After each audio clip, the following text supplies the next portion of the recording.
تلك الرسل فضلنا بعضهم على بعض منهم من كلم الله ورفع بعضهم درجات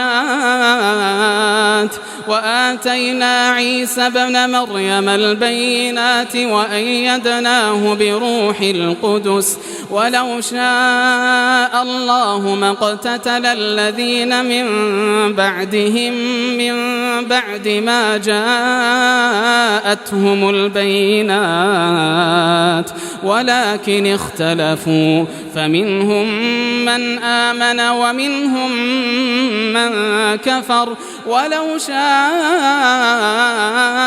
الله ما اقتتلوا ولكن الله يفعل ما يريد.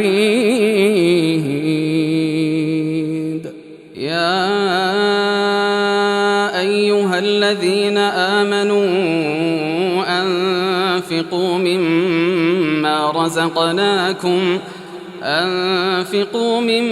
رزقناكم من قبل أن يأتي يوم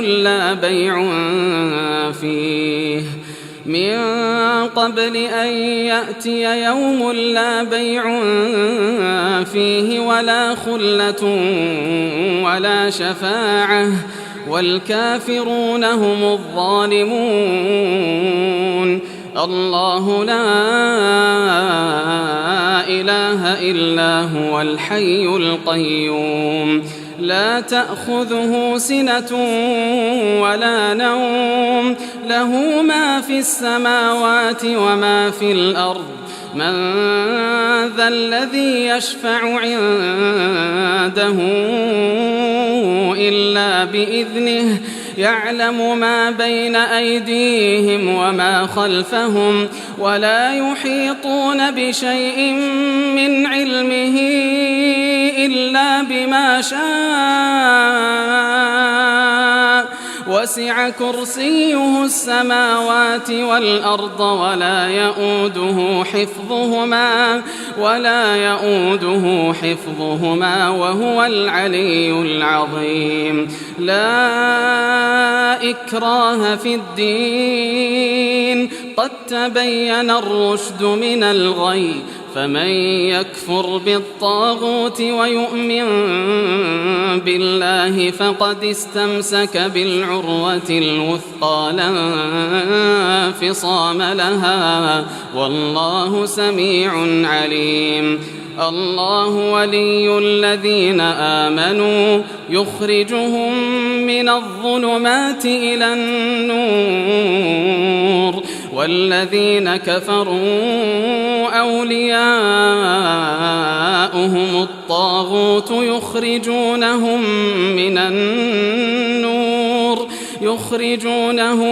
من النور إلى الظلمات أولئك أصحاب النار هم فيها خالدون. ألم تر إلى الذي حاج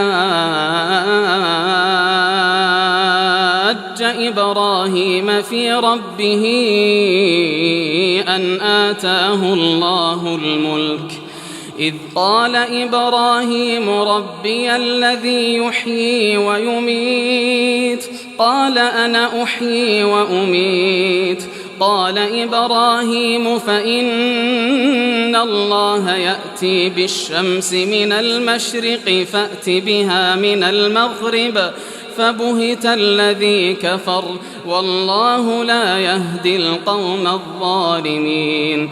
أو كالذي مر على قرية وهي خاوية على عروشها قال أنى يحيي هذه الله بعد موتها فأماته الله 100 عام ثم بعثه قال كم لبثت قال لبثت يوما أو بعض يوم قال بل لبثت 100 عام فانظر إلى طعامك وشرابك لم يتسنه وانظر إلى حمارك ولنجعلك آية للناس وانظر إلى العظام كيف ننشزها ثم نكسوها لحما فلما تبين له قال أعلم أن الله على كل شيء قدير وإذ قال إبراهيم رب أرني كيف تحيي الموتى قال أولم تؤمن قال بلى ولكن ليطمئن قلبي قال فخذ 4 من الطير فصرهن إليك ثم اجعل على كل جبل منهن جزءا ثم ادعهن يأتينك سعيا واعلم أن الله عزيز حكيم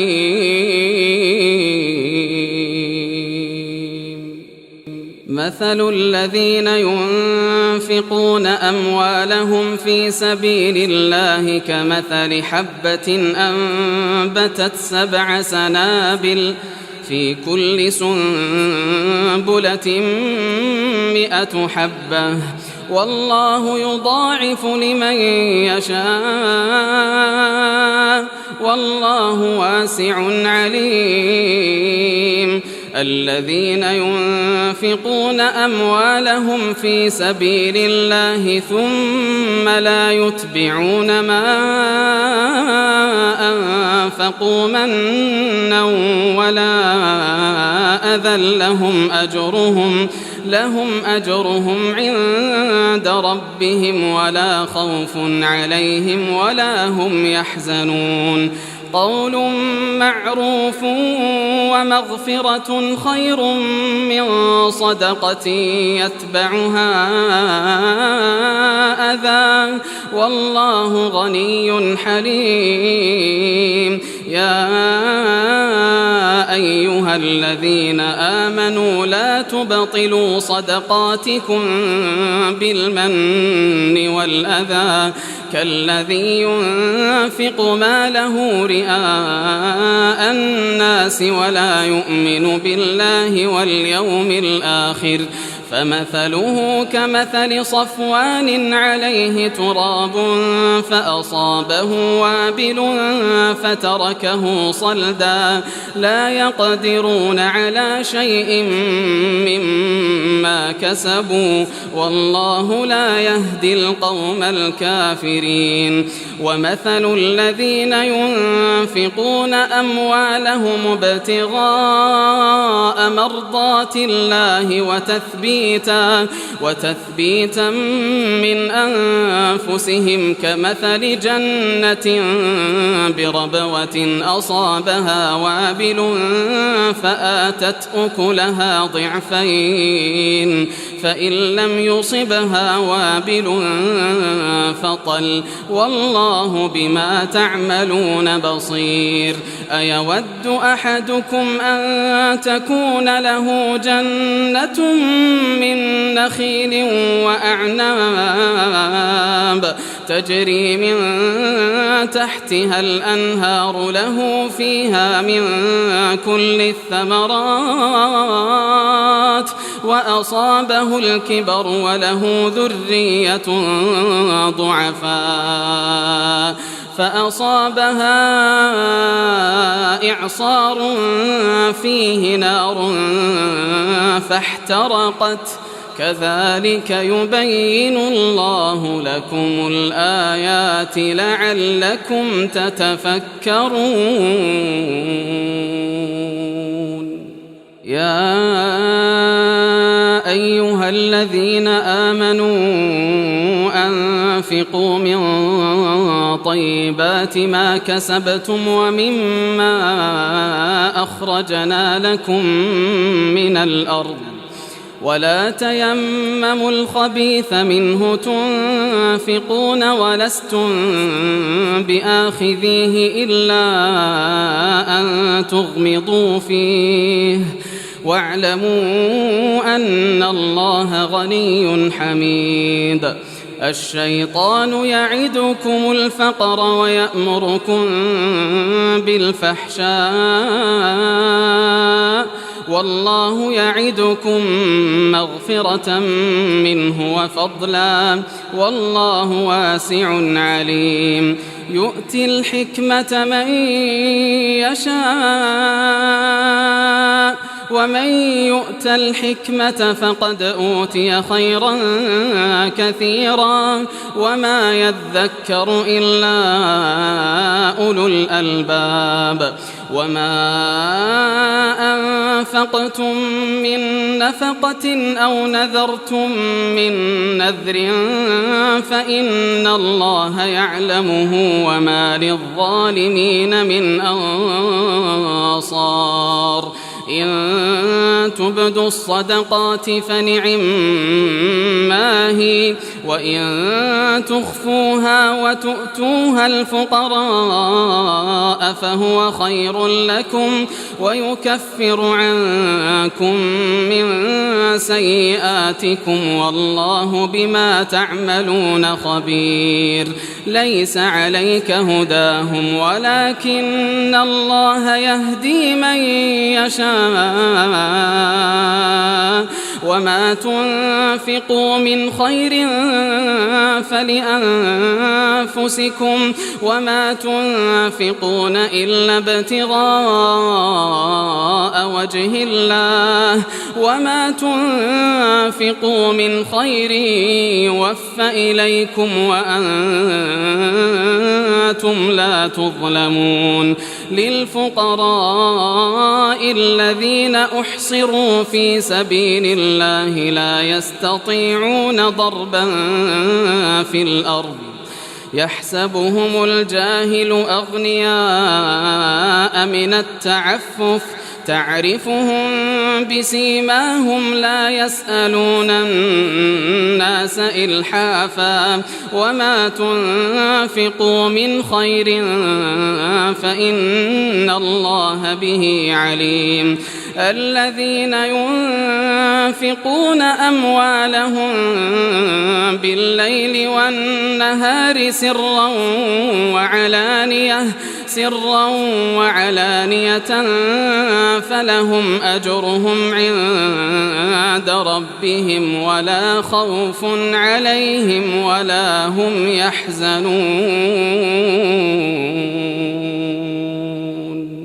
الذين يأكلون الربا لا يقومون إلا كما يقوم الذي يتخبطه الشيطان من المس ذلك بأنهم قالوا إنما البيع مثل الربا وأحل الله البيع وحرم الربا.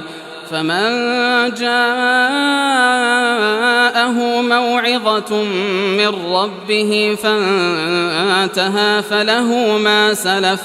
فله ما سلف وأمره إلى الله ومن عاد فأولئك أصحاب النار هم فيها خالدون. يمحق الله الربا ويربي الصدقات والله لا يحب كل كفار أثيم. إن الذين آمنوا وعملوا الصالحات وأقاموا الصلاة وآتوا الزكاة لهم أجرهم عند ربهم ولا خوف عليهم ولا هم يحزنون. يا أيها الذين آمنوا اتقوا الله اتقوا الله وذروا ما بقي من الربا إن كنتم مؤمنين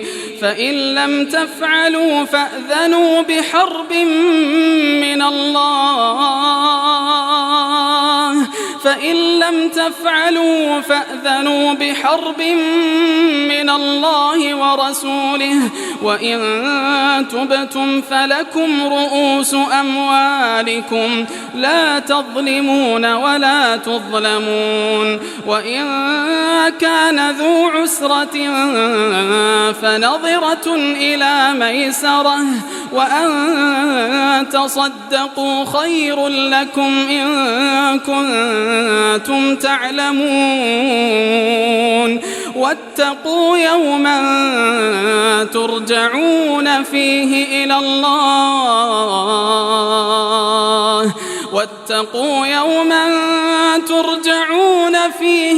الله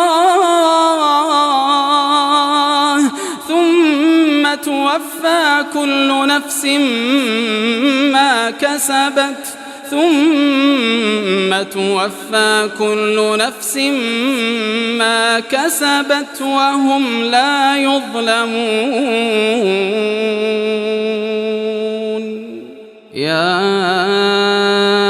أيها الذين آمنوا إذا تداينتم بدين إلى أجل مسمى فاكتبوه وليكتب بينكم كاتب بالعدل ولا يأب كاتب أن يكتب كما علمه الله فليكتب وليملل الذي عليه الحق وليتق الله ربه ولا يبخس منه شيئا فإن كان الذي عليه الحق سفيها أو ضعيفا أو لا يستطيع أن يمل هو فليملل وليه بالعدل واستشهدوا شهيدين من رجالكم فإن لم يكونا رجلين فرجل وامرأتان ممن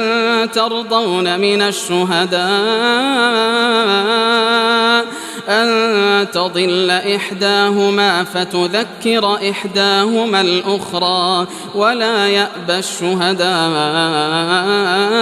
إذا ما دعوا ولا تسأموا أن تكتبوه صغيرا أو كبيرا إلى أجله ذلكم أقسط عند الله وأقوم للشهادة وأدنى ألا ترتابوا إلا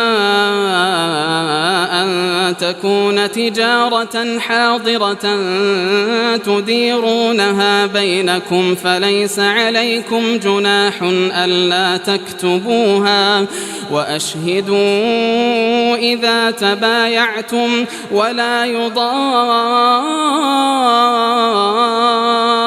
كاتب ولا شهيد وإن تفعلوا فإنه فسوق بكم واتقوا الله ويعلمكم الله والله بكل شيء عليم وإن كنتم على سفر ولم تجدوا كاتبا فرهان مقبوضة فإن أمن بعضكم بعضا فليؤدي الذي اؤتمن أمانته وليتق الله ربه ولا تكتموا الشهادة ومن يكتمها فإنه آثم قلبه والله بما تعملون عليم لله ما في السماوات وما في الأرض وإن تبدوا ما في أنفسكم أو تخفوه يحاسبكم به الله فيغفر لمن يشاء ويعذب من يشاء والله على كل شيء قدير. آمن الرسول بما أنزل إليه من ربه والمؤمنون كل آمن بالله وملائكته وكتبه ورسله لا نفرق بين أحد من رسله وقالوا سمعنا وأطعنا غفرانك ربنا وإليك المصير. لا يكلف الله نفسا إلا وسعها لها ما كسبت وعليها ما اكتسبت ربنا لا تؤاخذنا إن نسينا أو أخطأنا ربنا ولا تحمل علينا إصرا كما حملته على الذين من قبلنا ربنا ولا تحملنا ما لا طاقة لنا به واعف عنا واغفر لنا وارحمنا أنت مولانا فانصرنا على القوم الكافرين. بسم الله الرحمن الرحيم. ألف لام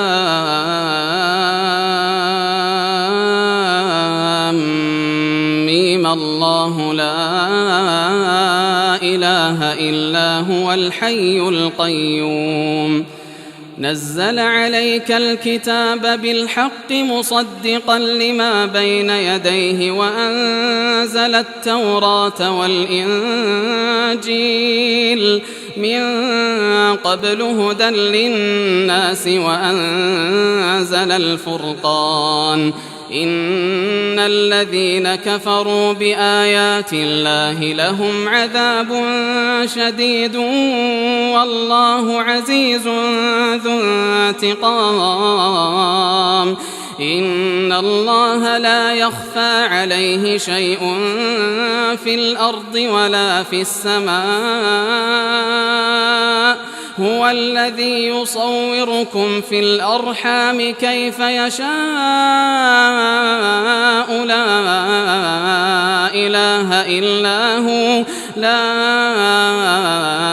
إله إلا هو العزيز الحكيم هو الذي أنزل عليك الكتاب منه آيات محكمات هن أم الكتاب وأخر متشابهات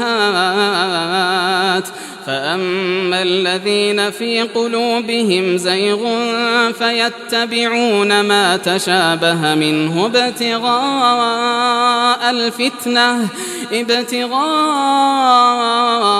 الفتنة وابتغاء تأويله وما يعلم تأويله إلا الله والراسخون في العلم يقولون آمنا به كل من عند ربنا وما يذكر إلا أولو الألباب ربنا لا تزغ قلوبنا بعد إذ هديتنا وهب لنا من لدنك رحمة إنك أنت الوهاب ربنا إنك جامع الناس ليوم لا ريب فيه إن الله لا يخلف الميعاد إن الذين كفروا لن تغني عنهم أموالهم ولا أولادهم من الله شيئا وأولئك هم وقود النار كدأب آل فرعون والذين من قبلهم كذبوا بآياتنا فأخذهم الله بذنوبهم والله شديد العقاب. قل للذين كفروا ستغلبون وتحشرون إلى جهنم وبئس المهاد. قد كان لكم آية في فئتين التقتا فئة تقاتل في سبيل الله وأخرى كافرة يرونهم مثليهم رأي العين والله يؤيد بنصره من يشاء إن في ذلك لعبرة لأولي الأبصار. زين للناس حب الشهوات من النساء والبنين والقناطير المقنطرة من الذهب والفضة والخيل المسومة والأنعام والحرث ذلك متاع الحياة الدنيا والله عنده حسن المآب. قل أنبئكم بخير من ذلكم للذين اتقوا عند ربهم جنات تجري من تحتها الأنهار خالدين فيها وأزواج مطهرة ورضوان من الله والله بصير بالعباد. الذين يقولون ربنا إننا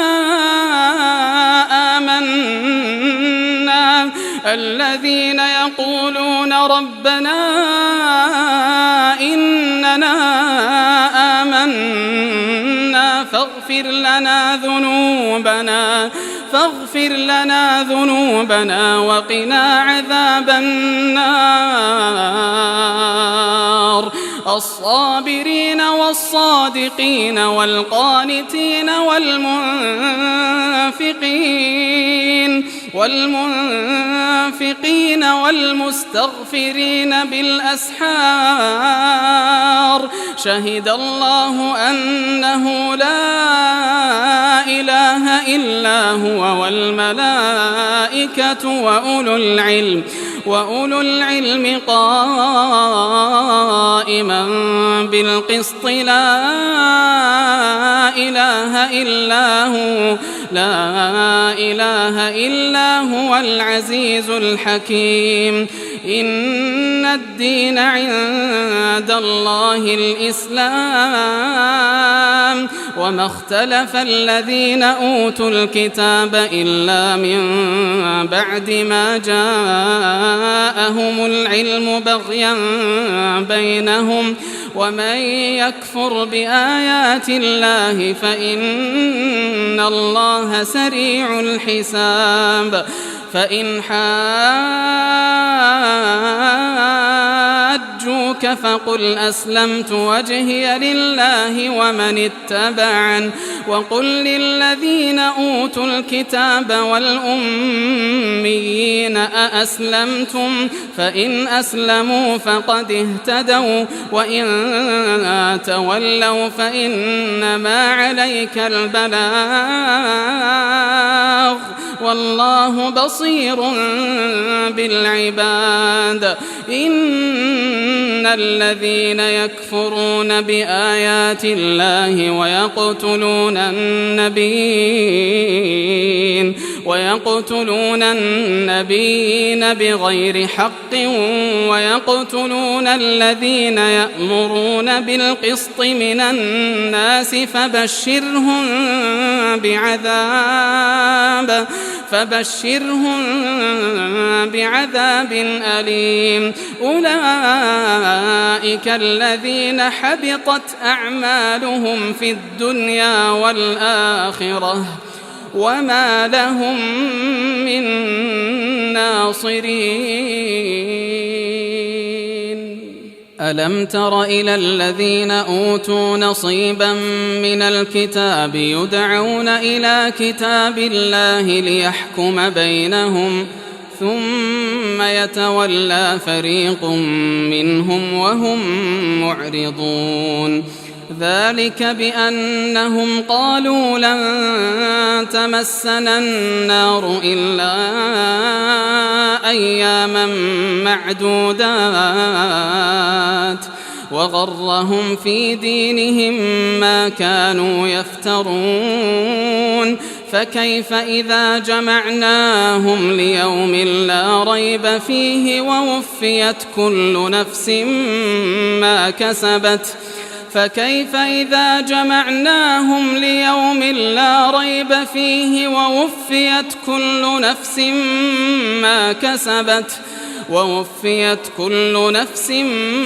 ما كسبت وهم لا يظلمون. قل اللهم مالك الملك تؤتي الملك من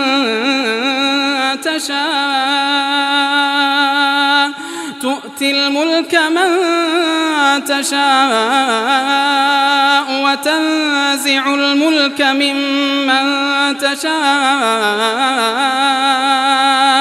وتعز من تشاء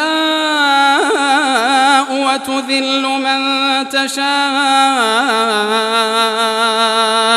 بيدك الخير إنك على كل شيء قدير. تولج الليل في النهار وتولج النهار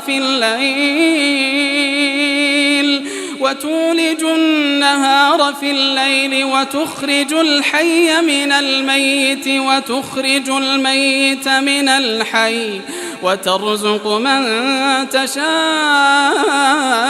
بغير حساب. لا يتخذ المؤمنون الكافرين أولياء من دون المؤمنين ومن يفعل ذلك فليس من الله في شيء إلا أن تتقوا منهم تقاه ويحذركم الله نفسه وإلى الله المصير. قل إن تخفوا ما في صدوركم أو تبدوه يعلمه الله ويعلم ما في السماوات وما في الأرض والله على كل شيء قدير. يوم تجد كل نفس ما عملت من خير محضرا وما عملت من سوء تود لو أن بينها وبينه أمدا بعيدا ويحذركم الله نفسه والله رؤوف بالعباد. قل إن كنتم تحبون الله فاتبعوني يحببكم الله ويغفر لكم ذنوبكم والله غفور رحيم. قل أطيعوا الله والرسول فإن تولوا فإن الله لا يحب الكافرين. إن الله اصطفى آدم ونوحا وآل إبراهيم وآل عمران على العالمين ذرية بعضها من بعض والله سميع عليم. إذ قالت امرأة عمران رب إني نذرت لك ما في بطني محررا فتقبل مني إنك أنت السميع العليم. فلما وضعتها قالت رب إني وضعتها أنثى والله أعلم بما وضعت وليس الذكر كالأنثى وإني سميتها مريم وإني أعيذها بك وذريتها من الشيطان الرجيم. فتقبلها ربها بقبول حسن وأنبتها نباتا حسنا وكفلها زكريا.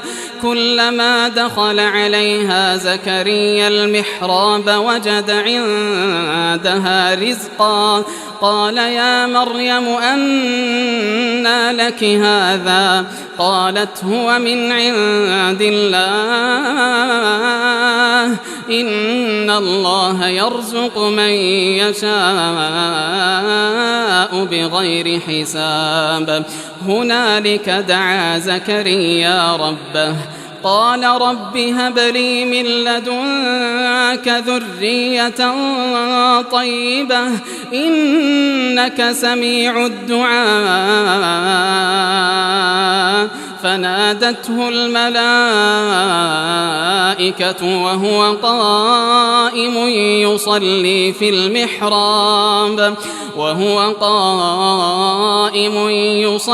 في المحراب أن الله يبشرك بيحيى مصدقا بكلمة من الله وسيدا وحصورا ونبيا من الصالحين.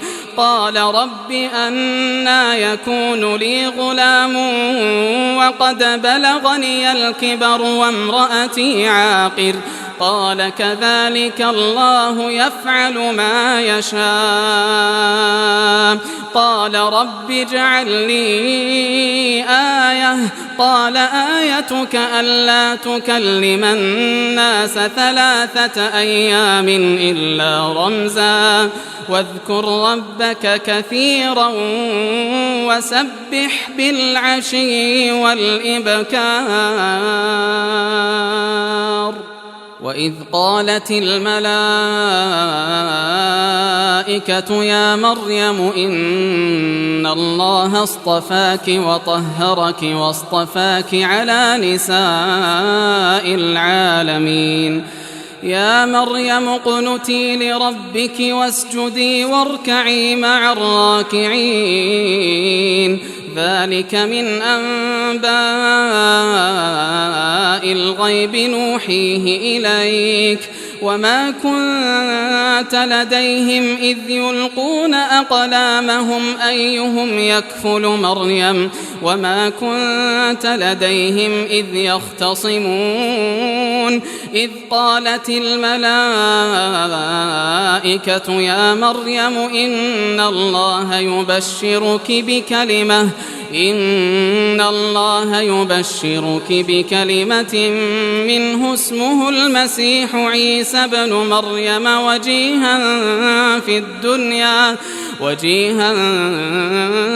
في الدنيا والآخرة ومن المقربين ويكلم الناس في المهد وكهلا ومن الصالحين.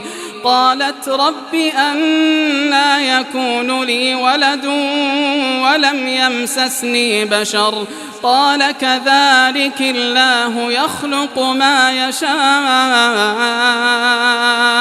إذا قضى أمرا فإنما يقول له كن فيكون. ويعلمه الكتاب والحكمة والتوراة والإنجيل ورسولا إلى بني إسرائيل أني قد جئتكم بآية من ربكم أني أخلق لكم من الطين كهيئة الطير فأنفخ فيه فيكون طيرا بإذن الله وأبرئ الأكمه والأبرص وأحيي الموتى بإذن الله وأنبئكم بما تأكلون وما تدخرون في بيوتكم إن في ذلك لآية لكم إن كنتم مؤمنين ومصدقا لما بين يدي من التوراة ولأحل لكم بعض الذي حرم عليكم وجئتكم بآية من ربكم فاتقوا الله وأطيعون إن الله ربي وربكم فاعبدوه هذا صراط مستقيم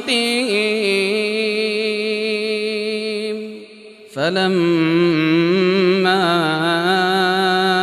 أحس عيسى منهم الكفر قال من أنصاري إلى الله قال الحواريون نحن أنصار الله آمنا بالله واشهد بأننا مسلمون ربنا آمنا بما أنزلت واتبعنا الرسول فاكتبنا مع الشاهدين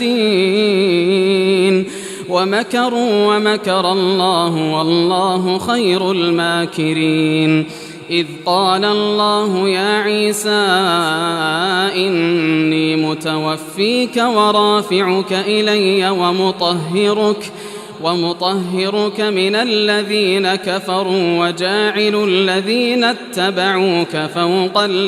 كفروا وجاعل الذين اتبعوك فوق الذين كفروا إلى يوم القيامة ثم إلي مرجعكم فأحكم بينكم فيما كنتم فيه تختلفون فأما الذين كفروا فأعذبهم عذابا شديدا في الدنيا والآخرة وما لهم من ناصرين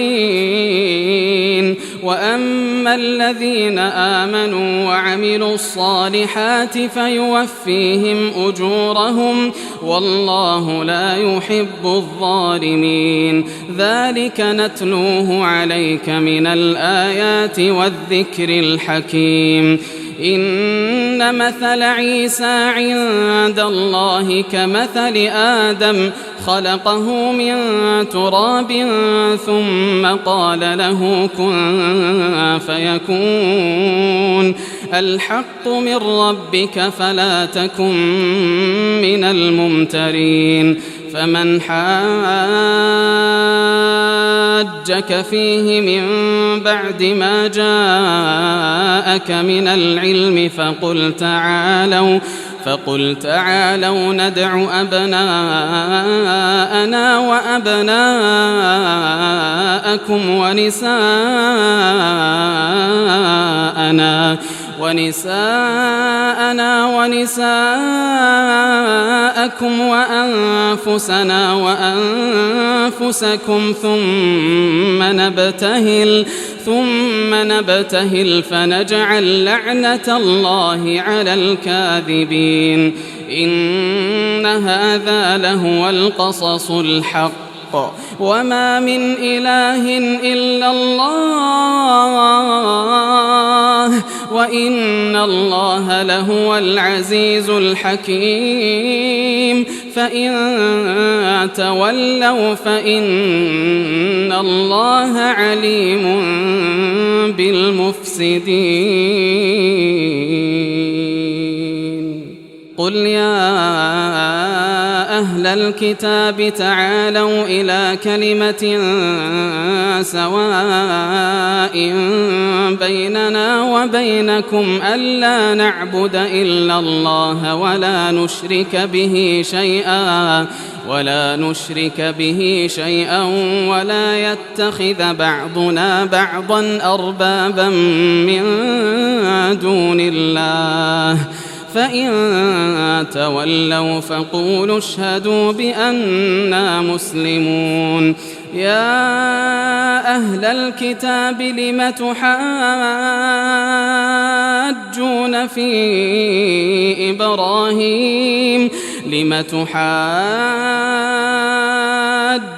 في إبراهيم وما أنزلت التوراة والإنجيل إلا من بعده أفلا تعقلون. ها أنتم هؤلاء حاججتم فيما لكم به علم فلم تحاجون فيما ليس لكم به علم والله يعلم وأنتم لا تعلمون. ما كان إبراهيم يهوديا ولا نصرانيا ولكن كان حنيفا مسلما وما كان من المشركين. إن أولى الناس بإبراهيم للذين اتبعوه وهذا النبي والذين آمنوا والله ولي المؤمنين. ودت طائفة من أهل الكتاب لو يضلونكم وما يضلون إلا أنفسهم وما يشعرون. يا أهل الكتاب لم تكفرون بآيات الله وأنتم تشهدون. يا أهل الكتاب لم تلبسون الحق بالباطل وتكتمون الحق وأنتم تعلمون. وقالت طائفة من أهل الكتاب آمنوا بالذي أنزل على الذين آمنوا وجه النهار واكفروا آخره لعلهم يرجعون. ولا تؤمنوا إلا لمن تبع دينكم قل إن الهدى هدى الله أن يؤتى أحد مثل ما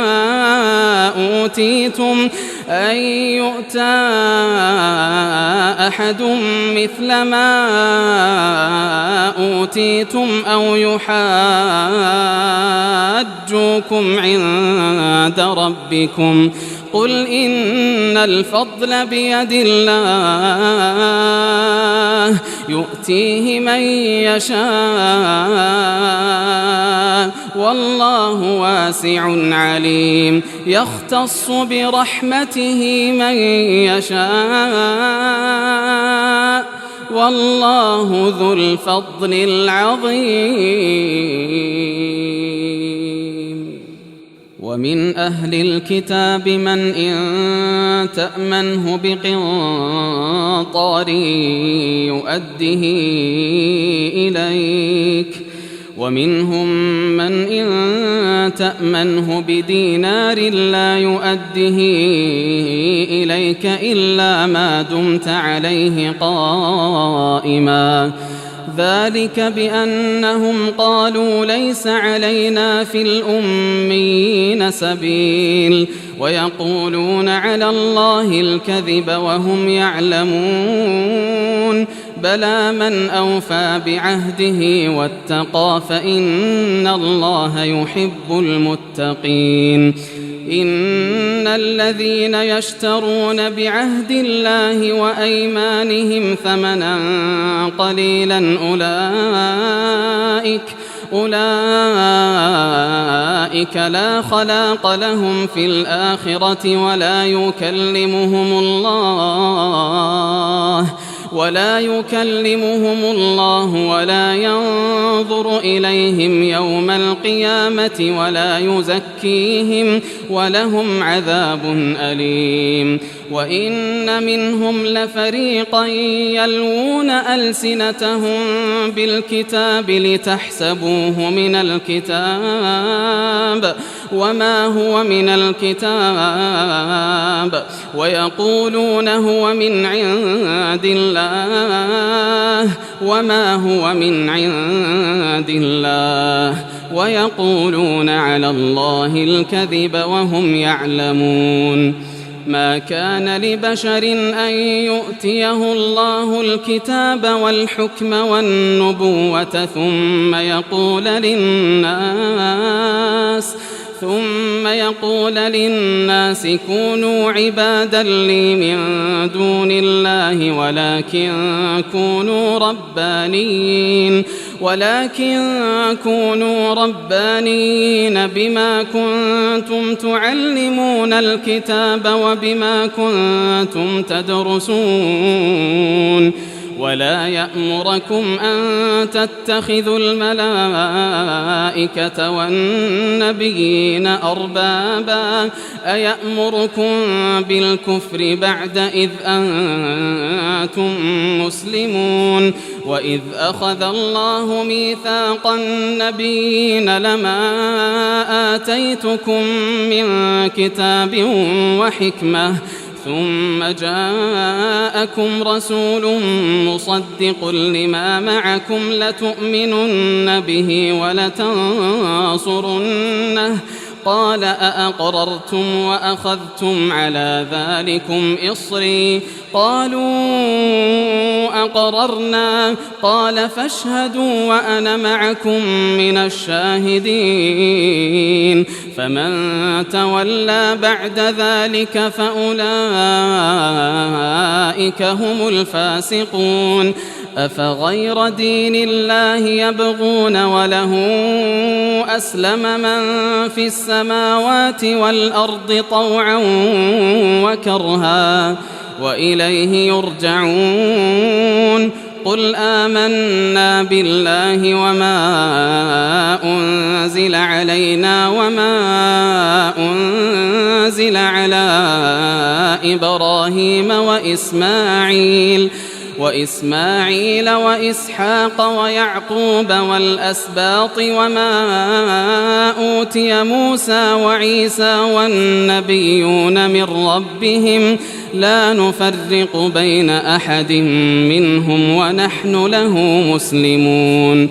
ومن يبتغ غير الإسلام دينا فلن يقبل منه وهو في الآخرة من الخاسرين. كيف يهدي الله قوما كفروا بعد إيمانهم وشهدوا أن الرسول حق وجاءهم البينات والله لا يهدي القوم الظالمين. أولئك جزاؤهم أن عليهم لعنة الله والملائكة والناس أجمعين خالدين فيها لا يخفف عنهم العذاب ولا هم ينظرون إلا الذين تابوا من بعد ذلك وأصلحوا فإن الله غفور رحيم. إن الذين كفروا بعد إيمانهم ثم ازدادوا كفرا لن تقبل توبتهم وأولئك هم الضالون. إن الذين كفروا وماتوا وهم كفار